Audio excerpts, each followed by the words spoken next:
Welcome everybody to Forza Motorsport 6, and today we're taking a look at the 2016 Abarth 695 Biposto. So yeah, this is basically a stripped out, track focused Abarth 500, which again came out 6 years ago, and yeah, that's the newest version of the car on this game. And yeah, this has plenty of upgrades as well. There's an Acropovic exhaust, Brembo brakes, Oz wheels, and a Garrett turbo, among other things. It also is a lot lower than the standard car, and like I said, it is also stripped out. As you can see, the windows aren't electric, it's just this sliding panel. The seats are a lot less comfy, as you can see. There's no center console. There is certainly no rear seats, just plenty of boot space. I don't think you'll be using that for the boot space for this car. Yeah, it's got little tags on the side doors for pulling the car to. Yeah, really stripped out. It's not got a CD player, radio or anything. So yeah, really track focused. As you can see, it's also got track dials on the right with the little insignia in the middle. And yeah, normal dials as usual. But yeah, mostly completely gone, which you'd expect for a racing car, well, a track car anyway. It's considered a entry-level track car, which it would be, because there are far more expensive versions of track cars. And yeah, the engine is pretty damn good as well.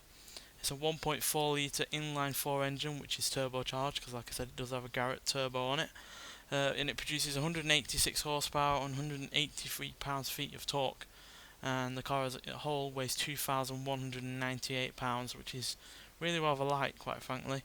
And yeah, as a result, it can obviously make it most of all that power, because obviously if it was heavier, it wouldn't be able to use it. But yeah, the biggest problem with this car is the fact that the 2010 Abarth 500 is actually lighter than this car. It weighs 148 pounds less, and that's despite the fact that it has rear seats, CD player, radio, aircon, electric windows, a proper interior, center console, all that stuff that this car doesn't have, and I don't know why. Now, whether or not that Abarth has the wrong weight that Turn 10 have put on it, I don't know. But yeah, can't really explain why this car weighs so much more despite having so much less on it. But yeah, that Abarth anyway has less power anyway. It has 28 less horsepower and 14 pounds-feet of torque less. So even though it does weigh less, it's still nowhere near as quick as this. But since this is a track car, we're going to take this out to the track and see what it can do. So see you when we get there. So welcome to Virginia International Raceway. We're on the North Circuit, and we're going to take this car on the first lap and tour through it on the second lap.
So as you can see, this car really is at home on the track.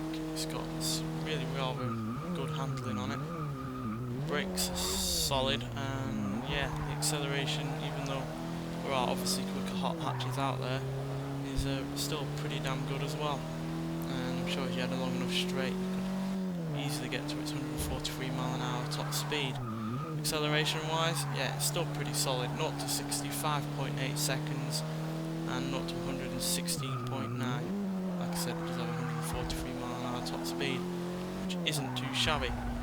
But again, why does this car weigh more than its 2010 Abarth 500 counterpart?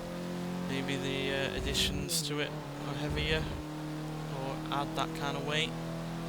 Maybe it's just the based on the new Fiat 500, which is heavier. I don't know, or maybe it's just heavier for safety reasons, for being a mainly track-focused car. For whatever reason, yeah, it does weigh more, and yeah, you can tell. Not in a large way, but you could tell, easily see this being a lot quicker if it did weigh as much as, if not less, than that Abarth 500. But still, because this has more power, etc., it's a lot quicker to 60 into 100. That 2010 Abarth can only do up to 67.4 seconds. So yeah, a lot quicker in that regard, and up to 120.720 seconds and only do 137 mph. So yeah, this is quicker in terms of acceleration, in terms of top speed, and is better in terms of handling, etc. But this does cost nearly 3 times as much in game. I'm pretty sure it costs around £40,000 in real life. So yeah, that's a hell of a lot of money for a breathed on Abarth. But I still like it, and it does have another car in this game that suffers from the same kind of issues. The Mini John Cooper Works GP is also a car that's stripped out, lighter, has more power than its normal rival, but isn't really all that much different in terms of handling and acceleration. So yeah, seems that the Abarth isn't alone on that front. But yeah, still a really fun car, and I still really like it. I just, yeah, wish the lessness of it was more than it is. But still, cracking car, and I'm pretty sure if you had one of these in real life and were going around a track, you'd have all the fun in the world, because yeah, I have plenty of fun on that, in it, just on this game. Anyway, thanks for watching, and I'll see you in the next one.